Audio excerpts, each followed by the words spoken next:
ഓം ശരവണ ഭവ. എല്ലാവർക്കും കാർത്തികേയം യൂട്യൂബ് ചാനലിലേക്ക് സ്വാഗതം. ഇന്ന് ഞാൻ നിങ്ങളുമായിട്ട് പങ്കുവയ്ക്കുന്നത് നാളത്തെ ദിവസത്തിൻ്റെ പ്രത്യേകതയെക്കുറിച്ചാണ്. ഓൾറെഡി ഞാനൊരു വീഡിയോ ഇട്ടിരുന്നു, നാളെ പൈങ്കുനി ഉത്രമാണെന്നുള്ളതും തുടർച്ചയായി 6 ദിവസം മുരുകഭഗവാന് നമ്മൾ ചെയ്യേണ്ടുന്ന ഒരു വഴിപാടിനെക്കുറിച്ച് ഷഡ്കോണ ദീപം വരച്ച്, അതേപോലെ തന്നെ പൈങ്കുനി ഉത്രത്തിൻ്റെ അന്ന് നമ്മൾ സൗന്ദര്യ ലഹരിയിലെ ഒരു കോലം വരച്ച് വീട്ടിൽ ചെയ്യേണ്ടുന്ന വളരെ പവർഫുള്ളായിട്ടുള്ള മറ്റൊരു പരിഹാരത്തെക്കുറിച്ചും പറഞ്ഞിരുന്നു. അപ്പോൾ കുറേ പേർക്ക് ഈ 2 കാര്യങ്ങളും ചെയ്യാൻ പറ്റാത്തവരുണ്ട്. തുടർച്ചയായ 6 ദിവസം ഷഡ്കോണം വരച്ച് പൂജ ചെയ്യാൻ സാധിക്കാത്തവർ, അതേപോലെ തന്നെ കന്യകകളായിട്ടുള്ള പെൺകുട്ടികളെ വീട്ടിൽ വിളിച്ച് സൗന്ദര്യ ലഹരിയിലെ കോലം വരച്ച് പൂജ ചെയ്യാൻ സാധിക്കാത്തവർ, അങ്ങനെയുള്ളവരൊക്കെ എന്നോട് മറ്റെന്തെങ്കിലും ഒരു പൂജ പറഞ്ഞു തരുമോ എന്ന് ചോദിച്ചിരുന്നു. അപ്പം ഇന്നത്തെ വീഡിയോയിൽ നാളെ പൈങ്കുനി ഉത്രത്തിൻ്റെ അന്ന് നമ്മൾ വീട്ടിൽ ചെയ്യേണ്ടുന്ന വളരെ പവർഫുൾ ആയിട്ടുള്ള ഒരു പൂജയെ പറ്റിയും, ഒപ്പം തന്നെ നാളെ പൗർണമിയാണ്, മീനമാസത്തിലെ അതിശക്തിയാർന്ന പൗർണമി. അപ്പോൾ ആ പൗർണമി തിഥിയിൽ നമ്മൾ ചെയ്യേണ്ടുന്ന കാര്യത്തെക്കുറിച്ചുമാണ് പറയുന്നത്. അതുമാത്രവുമല്ല, ഹനുമാൻ ജയന്തിയെ പറ്റിയും ഒരുപാട് പേർക്ക് സംശയമുണ്ട്. ഏപ്രിൽ 1 ഏപ്രിൽ 2 ഹനുമാൻ ജയന്തി ആഘോഷിക്കുന്നത് എന്നുള്ളത്. അപ്പോൾ ഇതിനെയൊക്കെ കുറിച്ചിട്ടാണ് ഇന്നത്തെ നമ്മുടെ വീഡിയോ എന്ന് പറയുന്നത്. ഇന്ന് മീനപൂരമാണ്. ഇന്നലെ തന്നെ ഞാൻ വീഡിയോ ഇട്ടിരുന്നു. സാക്ഷാൽ പാർവതി ദേവിക്ക് മഹാദേവനും ചെയ്യേണ്ടുന്ന വഴിപാടുകളെക്കുറിച്ചും ഗണേശ ഭഗവാന് ചെയ്യേണ്ടുന്ന വഴിപാടുകളെക്കുറിച്ചും കാണാത്തവരൊക്കെ ആ വീഡിയോ പോയി കണ്ട് പറഞ്ഞിട്ടുള്ള കാര്യങ്ങളൊക്കെ നിങ്ങളെക്കൊണ്ട് എന്തൊക്കെ പറ്റുമോ അതൊക്കെ ചെയ്യാനായിട്ട് ശ്രമിക്കണം. ഇന്നത്തെ വീഡിയോയിലോട്ട് പോകുന്നതിന് മുൻപ് ആദ്യമായിട്ടാണ് നിങ്ങൾ ഈ ചാനൽ കാണുന്നതെന്നുണ്ടെങ്കിൽ ചാനലൊന്ന് സബ്സ്ക്രൈബ് ചെയ്യുവാനും, വീഡിയോ മുഴുവനായിട്ട് കണ്ടിഷ്ടപ്പെട്ടാൽ ലൈക്ക് ചെയ്യുവാനും ഷെയർ ചെയ്യുവാനും മറക്കരുത്. ആദ്യം തന്നെ പൈങ്കുനി ഉത്രമാണ് നാളെ. എന്താണ് പൈങ്കുനി ഉത്രം, അതിൻ്റെ പ്രത്യേകതയെക്കുറിച്ചൊക്കെ ഓൾറെഡി നമ്മൾ പറഞ്ഞിട്ടുള്ളതാണല്ലോ. സോ ഞാനത് വീണ്ടും പറയുന്നില്ല. നാളെ പൈങ്കുനി ഉത്ര നക്ഷത്രമുള്ളത് വൈകിട്ട് 4:07 വരെയാണ്. അതുകൊണ്ട് തന്നെ നാളെ നമുക്ക് ബ്രഹ്മമുഹൂർത്തം മുതൽ 4:07 ഉള്ളിൽ ഞാൻ ഈ പറയുന്ന ഒരു കാര്യം നമുക്ക് വീട്ടിൽ ചെയ്യാവുന്നതാണ്. നിങ്ങളുടെ എത്ര വലിയ ആഗ്രഹം സാധിച്ചു കിട്ടാനും ഭഗവാൻ മുരുകനോട് നമ്മൾ ചെയ്യുന്ന ഒരു ചെറിയ പ്രാർത്ഥനയാണ് ഇത്. അതിനായി നമ്മുടെ വീട്ടിൽ വേലുണ്ടെങ്കിൽ വേലാണ് ഏറ്റവും അനുയോജ്യം. വേലില്ലാത്തവർക്ക് ഭഗവാന്റെ ഫോട്ടോയോ വിഗ്രഹമോ എടുക്കാം. സാധാരണ എവിടെയാണോ നമ്മൾ ദീപമൊക്കെ കൊളുത്തുന്നത് ആ ഒരു ഭാഗം തൂത്ത് തുടച്ച് വൃത്തിയാക്കി പച്ച കളറിലെ കുങ്കുമം കയ്യിലുണ്ടെങ്കിൽ അതെടുക്കണം. സാധാരണയായി കുബേര ഭഗവാനെയും ഗുരു ഭഗവാനെയും ഒക്കെ പൂജിക്കാനാണ് നമ്മൾ പച്ച കളറിലെ കുങ്കുമം ഉപയോഗിക്കുന്നത്.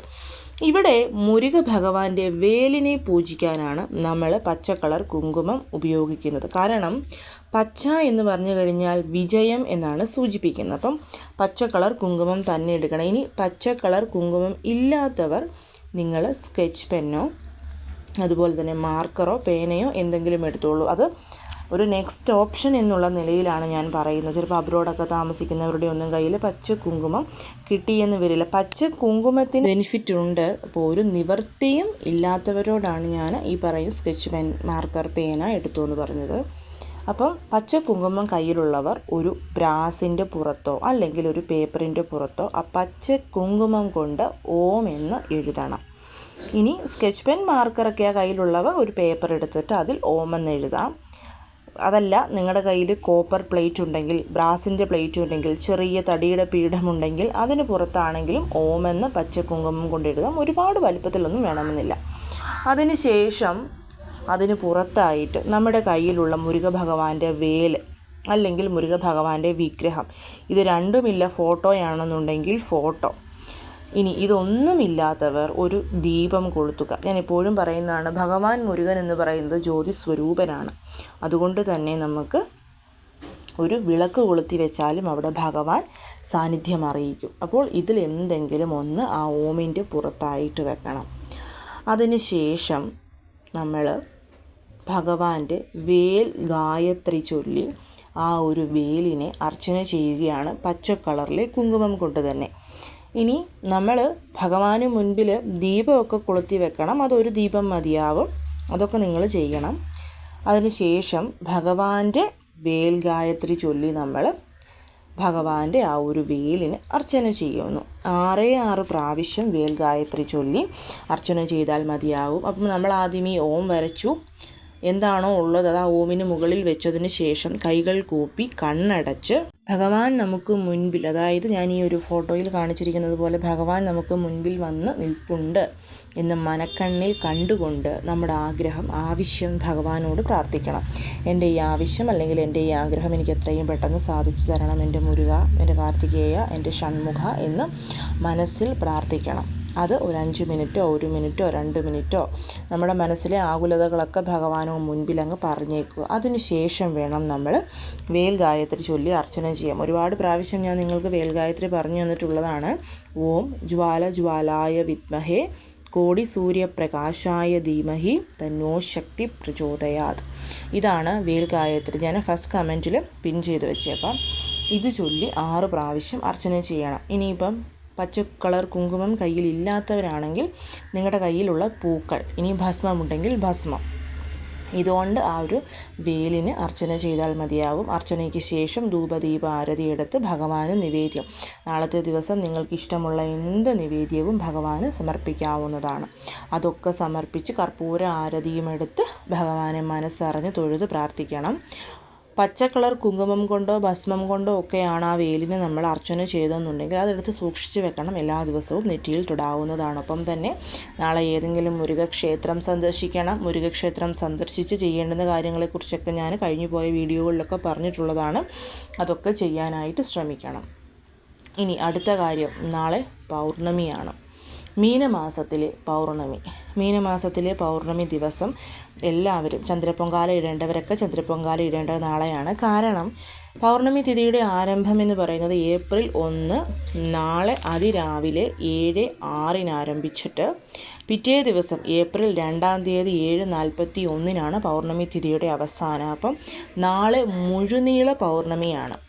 അതുമാത്രവുമല്ല, ചന്ദനത്തടിയിലുള്ള വെങ്കടേശ്വര പൂജ ചെയ്യുന്നവരൊക്കെ നിങ്ങൾക്ക് നാളെയും നാളെ കഴിഞ്ഞും ചെയ്യാം. നാളെ ചെയ്യുന്നത് അത്യുത്തമമാണ്. കാരണം നാളെ 4-6 വരെയാണ് വൈകിട്ട് ഉത്തരം നക്ഷത്രം, അതിനുശേഷം അത്തം നക്ഷത്രം ആരംഭിക്കുക. അപ്പോൾ ആകാശത്ത് ആ ചന്ദ്രൻ ഉദിച്ചു നിൽക്കുന്ന സമയത്ത് നമ്മൾ ഈ ഒരു പൂജ ചെയ്യുന്നത് വളരെ വളരെ ശ്രേഷ്ഠമാണ്. പ്രത്യേകിച്ച് ബുധനാഴ്ചയും അത്തം നക്ഷത്രവും പൗർണമി തിഥിയുമൊക്കെ ഒന്നിച്ചു വന്നിരിക്കുന്നത് കൊണ്ട് തന്നെ നാളത്തെ ദിവസം നമ്മൾ ചെയ്യുന്ന പൂജയ്ക്ക് വളരെ പെട്ടെന്ന് തന്നെ ഫലം കിട്ടും. സാധാരണ പൗർണമികളിലൊക്കെ പറയുന്നത് പോലെ നാളത്തെ ദിവസം വീട് നല്ല വൃത്തിയാക്കി ഇടണം, പടിപൂജ ചെയ്യണം, നമ്മുടെ ഫ്രണ്ട് ഡോറിന് മുൻപിലായിട്ട് നമ്മൾ സ്വസ്തിക് ചിഹ്നം വരയ്ക്കണം. അതേപോലെ തന്നെ ലക്ഷ്മി പൂജ, നമ്മൾ എല്ലാ പൗർണമികളിലും പറയുന്ന ലക്ഷ്മി പൂജ, അത് ഞാൻ പൈങ്കുനി ഉത്തരത്തിന് നമ്മൾ ചെയ്യേണ്ടുന്ന അതേ രീതി തന്നെ, അതായത് സൗന്ദര്യലഹരിയിലെ ശ്രീം എന്നുള്ള കോലം, ആ ഒരു യന്ത്രം ഞാനിവിടെ കാണിച്ചിട്ടുണ്ട്. നമ്മളത് മാക്കോലമായിട്ട് നമ്മുടെ പൂജാമുറിയിൽ ലക്ഷ്മി ദേവിയുടെ ഫോട്ടോയോ വിഗ്രഹമോ എന്താണോ ഉള്ളത് അതിനു മുൻപിൽ വരച്ചിട്ട് ഓം ശ്രീം ശ്രീയേ നമ എന്നുള്ള അമ്മയുടെ മന്ത്രം 108 പ്രാവശ്യം ചൊല്ലി റെഡ് കളറിലെ പൂക്കൾ കൊണ്ട് ആ ഒരു ശ്രീമിന് നമ്മൾ അർച്ചന ചെയ്ത് പ്രാർത്ഥിക്കുക. അതോടൊപ്പം തന്നെ നമ്മൾ കനകധാര സ്തോത്രമോ അതിനേക്കാൾ ഉപരി മഹാലക്ഷ്മി അഷ്ടകം 8 പൂക്കൾ സമർപ്പിച്ച് ചൊല്ലി പ്രാർത്ഥിക്കുന്നതും, അമ്മയ്ക്ക് നമ്മൾ വെളുത്ത കളറിലെ പദാർത്ഥങ്ങൾ നിവേദ്യമായിട്ട് വെക്കുന്നതും വളരെ ഉത്തമമാണ്. അതേപോലെ വെറ്റിലയിൽ നമ്മൾ സ്വസ്തിക് വരച്ചിട്ട് 5 രൂപ അല്ലെങ്കിൽ വെള്ളി നാണയം പൗർണമിയിൽ ആ ഒരു നിലാവിൻ്റെ അടിയിൽ വെച്ചിട്ട് അത് എനർജൈസ് ചെയ്ത് നമ്മുടെ ക്യാഷ് ബോക്സിൽ വെക്കുന്നത്, അത് ചെയ്യുന്നവർ അത് ചെയ്യണം. ഒപ്പം തന്നെ നാളെ, അതായത് മീനത്തിലും മേടത്തിലും വരുന്ന പൗർണമിയിൽ നമ്മൾ ചെയ്യേണ്ടുന്ന അതിപ്രധാനമായിട്ടുള്ള വളരെ പവർഫുള്ളായിട്ടുള്ളൊരു റിച്വലാണ്. ഒന്നെങ്കിൽ 1 രൂപയുടെയോ 5 രൂപയുടെയോ 2 രൂപയുടെയോ 10 രൂപയുടെയോ ഒരു നാണയം. ഇനി അതല്ല, നിങ്ങളുടെ കയ്യിൽ ഒരുപാട് സിൽവർ കോയിൻ ഉണ്ടെങ്കിൽ ഒരു സിൽവർ കോയിൻ എന്താണോ ഉള്ളത് അതെടുക്കുക. ഇത് പൗർണമി തിഥി ഉള്ള സമയം, അതായത് നാളെ രാവിലെ 7:06 മുതൽ വ്യാഴാഴ്ച 7:46 ഏതൊരു സമയത്തും നമുക്ക് ചെയ്യാവുന്നതാണ്.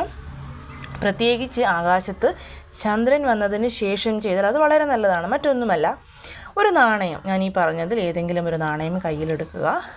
ചന്ദ്രനെ കാണുന്ന സമയത്ത് രാത്രിക്കാണെങ്കിൽ വെളിയിൽ പോയി ചന്ദ്രനെ നോക്കി ചന്ദ്രൻ്റെ നിലാവ് ആ നാണയത്തിൽ വീഴുന്ന രീതിയിൽ നമ്മുടെ വലത്തെ കയ്യിൽ വെച്ച് കൈകൾ തുറന്നു പിടിച്ച് ആകാശത്ത് നോക്കി ചന്ദ്രനോട് എൻ്റെ വീട്ടിലോട്ട് നല്ല രീതിയിലുള്ള ധനവും ധാന്യവും ഐശ്വര്യവും സമൃദ്ധിയും എല്ലാം തന്ന് അനുഗ്രഹിക്കണമെന്ന് പ്രാർത്ഥിക്കുക. പ്രാർത്ഥിച്ചതിന് ശേഷം ആ നാണയം നമ്മുടെ വീട്ടിലെ തുളസി ചെടിയുടെ സൈഡിൽ നിന്ന് ചെറുതായിട്ട് മണ്ണ് മാന്തി അതിനുള്ളിലോട്ട് നിക്ഷേപിക്കുക. ഇത് ധനവരവ് വളരെ പെട്ടെന്ന് ഇൻക്രീസ് ചെയ്യാൻ റിച്വലാണ്. പീരിയഡ്സ്, പുലാവാലായ്മ, നോൺ വെജ് കഴിച്ചു അങ്ങനെയുള്ള ആരും തന്നെ ഇതൊന്നും ചെയ്യരുത്. ഈ മാസം ഇത് ചെയ്യാൻ പറ്റാത്തവർക്ക് അടുത്ത മാസം ഇത് ചെയ്യാം. അങ്ങനെയല്ല നമ്മുടെ വീട്ടിലെ ഭർത്താവിനെ കൊണ്ടോ മക്കളെ കൊണ്ടോ ചെയ്യിക്കാൻ പറ്റുമെങ്കിൽ തീർച്ചയായിട്ടും അവരെ കൊണ്ടും ഇത് ചെയ്യിക്കാവുന്നതാണ്. ഇത് നമുക്ക് വളരെ പെട്ടെന്ന് ധനവരവ് ഉണ്ടാക്കി തരുന്നതാണ്. ഇത് വർഷത്തിൽ ഒരിക്കൽ മാത്രം നമ്മൾ ചെയ്താൽ മതി. അപ്പോൾ അടുത്ത വർഷം ഈ സമയമൊക്കെ ആകുമ്പോഴേക്കും നമുക്ക് അടുത്ത നാണയം എടുത്ത് ഇതുപോലെ ചെയ്യാം. അപ്പോൾ ആദ്യം വിട്ട നാണയം എന്നെങ്കിലും നിങ്ങൾ തുളസിയൊക്കെ മാറ്റി പുതിയ തുളസി അതിൽ നടുമ്പോൾ ആ നാണയങ്ങൾ കിട്ടിയാൽ അതിൽ തന്നെ നിക്ഷേപിച്ചേക്കുക. അതെടുക്കാനോ ക്ഷേത്രത്തിൽ കൊണ്ടുപോയി ഭണ്ഡാരപ്പെട്ടിയിടാനോ നമ്മൾ യൂസ് ചെയ്യാനോ ഒന്നും പാടില്ല. കാരണം എങ്ങനെയാണെങ്കിലും വർഷത്തിൽ ഒരിക്കലോ അല്ലെങ്കിൽ 2 വർഷം കൂടുമ്പോഴോ ഒക്കെ തുളസി നമ്മൾ നന്നായിട്ട് മണ്ണൊക്കെ ഒന്ന് ആക്കി വീണ്ടും നല്ല രീതിയിലൊന്ന് ആ മണ്ണൊന്ന് ഇളക്കിയിട്ടൊക്കെ കൊടുക്കുന്നത് തുളസിയുടെ വളർച്ചയ്ക്ക് വളരെ നല്ലതാണ്. അപ്പോൾ ആ സമയത്ത് നമുക്ക് ആ നാണയം നമ്മുടെ കയ്യിൽ കിട്ടിയാൽ നമ്മളത് വീണ്ടും അതിലോട്ട് തന്നെ വെച്ചാൽ മതി. വർഷത്തിൽ ഒരിക്കൽ നമ്മളിത് വീണ്ടും വീണ്ടും റിപ്പീറ്റ് ചെയ്തുകൊണ്ടേയിരിക്കണം. അപ്പോൾ എല്ലാവരും ഇതും ചെയ്യാനായിട്ട് മറക്കരുത്. ഇനി ഹനുമാൻ ജയന്തി ഏപ്രിൽ 2-ാം തീയതിയാണോ 1-ാം തീയതിയാണോ എന്നുള്ള എല്ലാവരുടെയും സംശയം. ചൈത്രമാസത്തിലെ പൗർണമിയിലാണ് ഹനുമാൻ ജയന്തി ആഘോഷിക്കുന്നത്. പക്ഷേ ഇവിടെയാണെങ്കിലും ഇപ്പം പൂനെയിലാണെങ്കിലും വെളിയിലാണെങ്കിലും എല്ലാവരും നോക്കുന്നത് സൂര്യ ഉദയ സമയത്ത് പൗർണമി തിഥി ഉള്ളപ്പോൾ മുതൽ ഹനുമാൻ ജയന്തി സെലിബ്രേറ്റ് ചെയ്യുക എന്നുള്ളതാണ്. അങ്ങനെ നോക്കുമ്പം വ്യാഴാഴ്ച ഏപ്രിൽ 2-നാണ് ഹനുമാൻ ജയന്തിയായിട്ട് ആഘോഷിക്കുന്നത്. കാരണം ഏപ്രിൽ 1-ാം തീയതി സൂര്യോദയ സമയം എന്ന് പറയുന്നത് 6:36, 6:40 ആ ഒരു സമയത്ത്. അപ്പോൾ ആ ഒരു സമയത്ത് പൗർണമി തിഥി ഇല്ല. പൗർണമി തിഥി 7/6-നാണ് നാളെ ആരംഭിക്കുന്നത്. അപ്പോൾ പിറ്റേ ദിവസമാണ് പൗർണമി തിഥിയോടുകൂടി സൂര്യോദയം വന്നിരിക്കുന്നത്. അതുകൊണ്ടാണ് അന്ന് ഹനുമാൻ ജയന്തി ആഘോഷിക്കുന്നത്. അതിന് അന്ന് വ്യാഴാഴ്ചയും കൂടിയാണ്. അപ്പോൾ വ്യാഴാഴ്ച ഹനുമാൻ ജയന്തി വരുന്നത് കുറച്ചും കൂടി ശ്രേഷ്ഠമാണ്. ആ ഒരു വീഡിയോ അന്ന് നമ്മൾ പർട്ടിക്കുലറായിട്ട് ചെയ്യേണ്ടുന്ന ഒരു കാര്യത്തെക്കുറിച്ചുള്ള വീഡിയോ ഓൾറെഡി ഒന്ന് ഞാൻ ചെയ്തിട്ടുണ്ട്. ഇനി ഉള്ളത് ഞാൻ ഇന്നല്ലെങ്കിൽ നാളെ വീണ്ടും പോസ്റ്റ് ചെയ്തേക്കാം. അപ്പോൾ എല്ലാവരും അത് കണ്ട് ചെയ്യാനും ശ്രമിക്കണം. അപ്പോൾ ഈ ഒരു കാര്യം എല്ലാവരും നാളെ ചെയ്യാൻ ശ്രമിക്കണം. പൈങ്കുനി ഉത്തരത്തിന് വിജയത്തിന് വേണ്ടി നമ്മൾ ചൊല്ലേണ്ടുന്ന മന്ത്രം, ചെയ്യേണ്ടുന്ന മുരുക പൂജ, അതുപോലെ തന്നെ ധനസമൃദ്ധിക്ക് വേണ്ടി വീട്ടിൽ ചെയ്യേണ്ടുന്ന പൂജ, ലക്ഷ്മി പൂജ, ഇതൊക്കെ. അപ്പോൾ എല്ലാവരും ഇതൊക്കെ ചെയ്യാൻ ശ്രമിക്കണം. തീർച്ചയായും എല്ലാവർക്കും നല്ല ഫലം തന്നെ ലഭിക്കും. എല്ലാവരെയും മുരുകൻ അനുഗ്രഹിക്കട്ടെ. ഓം ശരവണഭവ.